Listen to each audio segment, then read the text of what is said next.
O'clock rock. BBC Radio Northampton.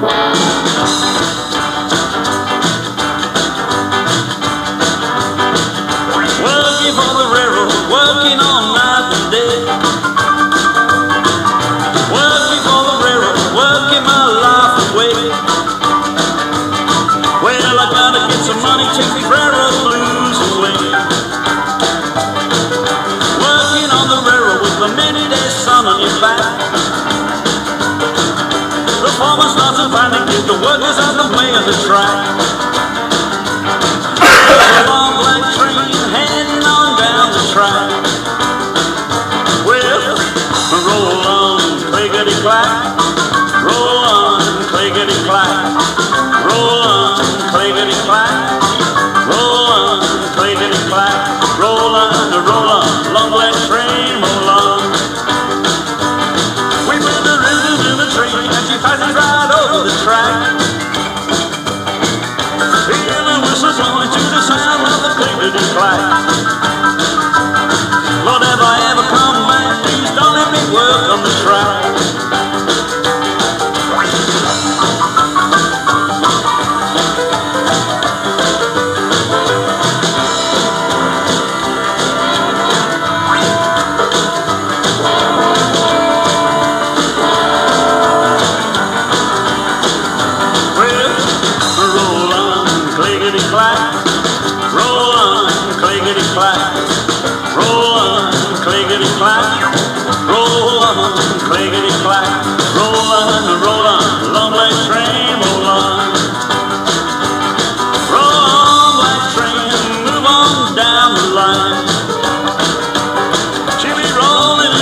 When the sun begins to die, but I'll be here just a little further down the line. We put the rhythm in the train and she passes right over the track. Hear the whistle blowing to the sound of the clickety-clack. Lord, if I ever come back, please don't let me work on the track. Well, roll on, clickety-clack. Roll on, clickety-clack. Roll on, clickety-clack. Roll on, clickety-clack. Roll on, long black train, roll on. Well, roll on, clickety-clack. Roll on, clickety-clack. Roll on, clickety-clack. Roll on, clickety-clack. Roll on, long black train, roll on.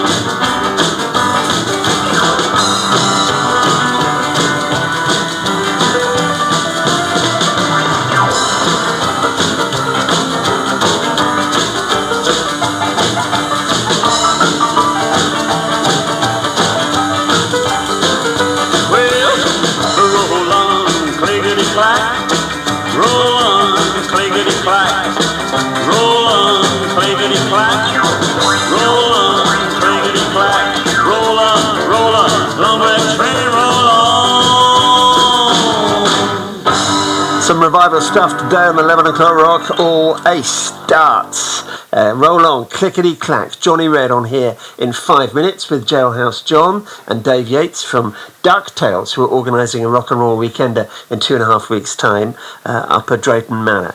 We asked you, and not one on BBC Radio Northampton, so there was an article in The Guardian recently. Look at me reading The Guardian like I've got an O-level. And the upshot was that it's no longer thriving, the rock and roll scene.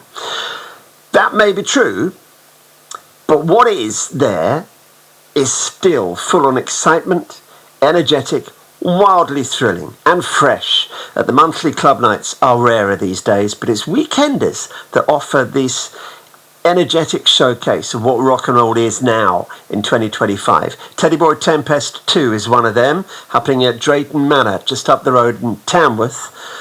2 weeks Friday from the 14th to the 16th. And I wanted 3 different components from the weekend on here. I wanted an organiser, DJ and a turn.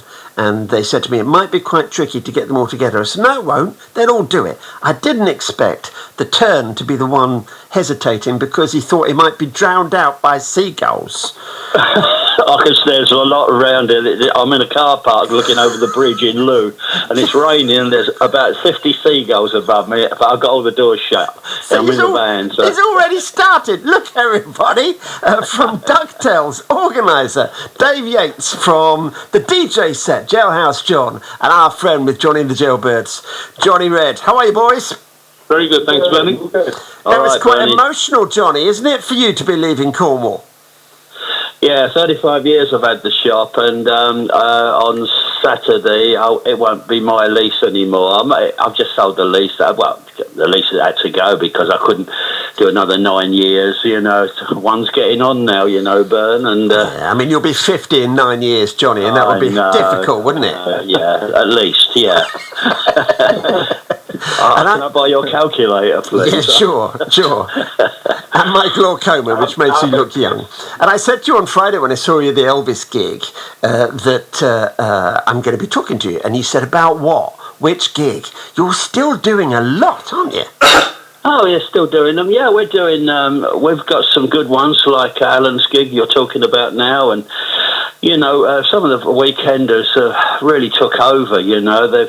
A lot of the clubs do struggle a bit now because the weekenders, they offer so much, you know, and accommodation, etc. You don't have to worry about driving. You can have a drink, and yeah, so they are very, very good, I've got to say, you know. It's the variety, really, Dave, isn't it? You did this at Western last year to great effect, didn't you? Yeah, we did, mate. Yeah, you were there, weren't you? So, I was. I loved it. Yeah, down on the front with all the Teds. Some of those Teds were second generation, weren't they? Who came along in the 60s, 70s. Yeah, for sure, mate. Yeah. So obviously, we thought we'd put more central into central England, people, and that's got quite a few games going over this time. Okay, we're going to ring you back, Dave, because we've got a dodgy old line. You know this scene well, John. When did you start doing the DJ work? Well, I started doing the DJ work in 1973-ish, 4-ish. So a few years ago. And that was at the start of the so-called revival, wasn't it? Yeah, that was when it was all starting to kick off, and we had the so-called rockabilly revival, which was always a strange word because a lot of the stuff was completely new to everybody, so it wasn't really a revival, it's just an upsurgence in the scene, really. And it was new because a lot of that stuff hadn't made it over when it was recorded in the mid to late 50s, because the record labels were often tiny and they didn't have the muscle to get it over the Atlantic, did they? Absolutely. I mean, there was a few things that come off from the bigger labels, issued on labels over here like London and Top Rank, but basically there was no outlet for the small American labels at all here. And where were you playing? Oh, we did various pubs around London, places like the Fishmongers Arms, the Bobby Sox Club, the George, and of course the jewel in the crown was the Lyceum in the Strand. And that pulled in how many? 2,000. Wow. Full house every time it was on. Once a month, 3 bands and us on the DJs. Wow. And to put it in context, of course, that would have been 73, 74, just 16, 17 years after rock and roll broke. So that would be the equivalent now of doing stuff from 2010, wouldn't it? Yeah. It's amazing, it's frightening. And there'd been the big stadium gig at Wembley, hadn't there? Yeah, in 71. 71, 72, yeah, I was there, but only as a member of the crowd. Yeah, and it was the first, I mean, now stadium gigs are common. That was the first music stadium gig, wasn't it, the rock and roll one? Yeah, and our dear old friend Graham Fenton was the first man to go on the stage. Is that right, from Matchbox? Yeah. So when you were playing these places in the Strand, did the bands come to perform? Oh, yeah. I mean, we would have Crazy Cavan, Shaking Stevens, the Riot Rockers, I can't remember all the names, Little Tina, Flying Saucers. Yeah, I said there were 3 bands on the night with the DJs. So it went from 8 till 2 in the morning or something like that. And you broke records, you turned records into hits, didn't you? Yeah, I mean, because record companies started to look at their back catalogue, and I had a good relationship with Charlie, I managed to convince them that the Jungle Rock would be a good idea, and it certainly was. Is this the era, Johnny, when you got into rock and roll and started performing in the 70s? Yeah, he just mentioned something I haven't heard for a very long time, the Fishmongers Arms. That's where I used to go in London. Was it? For a few of us Teds, yeah, just got into it, and I saw Shakin' Stevens and the Sunsets there. I think Freddie Lee was there, Freddie Fingers Lee, and various other bands, Flying Saucers. But it was Shakin' Stevens that I thought, I couldn't believe it. Absolutely, what a stunning band as well, you know. And that got me into rock and roll. In fact, the last album I brought out, which you played, thank you very much, I've written Teddy Boy Saturday Night, and that's about the Fishmonger's Arms, because it was a fight every 5 minutes and things like that, you know. And money can't buy these memories, boys. Can it? Fight every 5 minutes. I love it. But we've done quite a few gigs. I moved up to Northamptonshire after that, I started to do the pubs around Northamptonshire and Wellingborough and that, and every pub seemed to have rock and roll on. It was a fantastic place to be, and we had the Railway Club there, which was one of the great clubs, you know. And all the big players came to the Railway Club, didn't they? Oh, it certainly did. Every single one of them. Yeah, we had a lot, and it was a shame it's gone now. It's a housing complex now, but. And then me and Roger, we started the Thunderbird Club, and I was involved with that for 5 years, and we started that club. And that was another successful club in Wellingborough, one of the best in the country, apparently, they used to say, you know. And that, Dave, is what you're trying to recreate, isn't it? That vibe with Teddy Boy Tempest. It is. Yeah, for sure. Yeah, I mean, I remember the Thunderbird Club. I've seen Johnny at the Railway Club as well. It went, so. Yeah, what we're trying to do is keep it alive and thriving. So, Don't worry about this, boys. You'll have a better PA system than the one he's using to talk to you tonight. It'll be fine. It won't sound like Darth Vader spinning the decks. It'll be fine. We'll get a proper mic on you, John. You'll be all right when you get there. Don't you worry. So how come you went back to jockeying? Because you had a long time off, didn't you? Yeah, I was off for over 40 years, but there's a little club in Soho called the 2 R's. And the guy who runs that offered me massive money. Well, no, he appealed to my ego to come along and play a few songs, and it went down very, very well. And so I'm back on the scene. Wonderful. And people love you in Soho for doing that. It's fantastic. And you're going to be playing with Dave and Alan and the team who put together Teddy Boy Tempest 2, The Weekender, at Drayton Manor. Do you know what you're doing? Do you have a set list? Do you change it depending on the crowd when you get going? I always respond to the crowd as much as possible. I mean, I've got like a few sort of couple of hundred tracks that I will tend to pick from, but I will throw anything. If I just feel a strange urge to play something, then I'll go with my urges burning. Yeah, never resist your urge. Who knows when we're going to get another one, John? Who knows? Exactly. Now, it's going to be at Drayton Manor. You ever done this one, Johnny? You played Drayton before?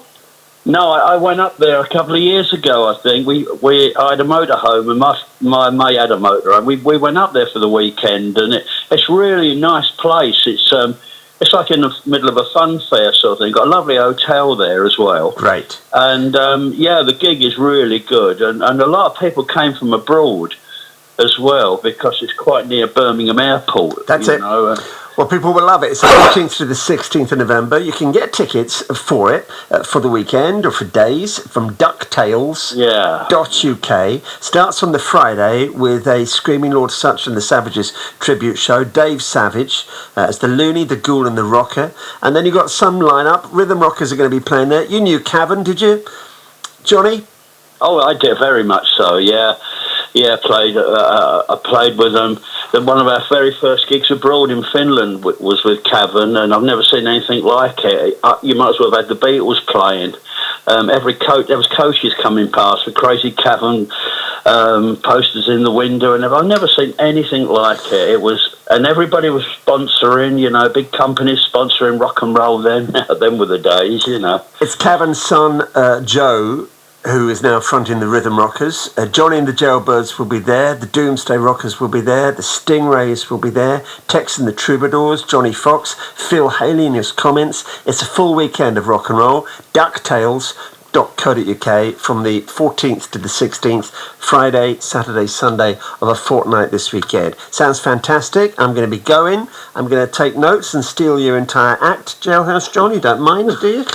Buy me a drink. You can have anything you like, sir. I'm not going to get a better offer. Let's be honest.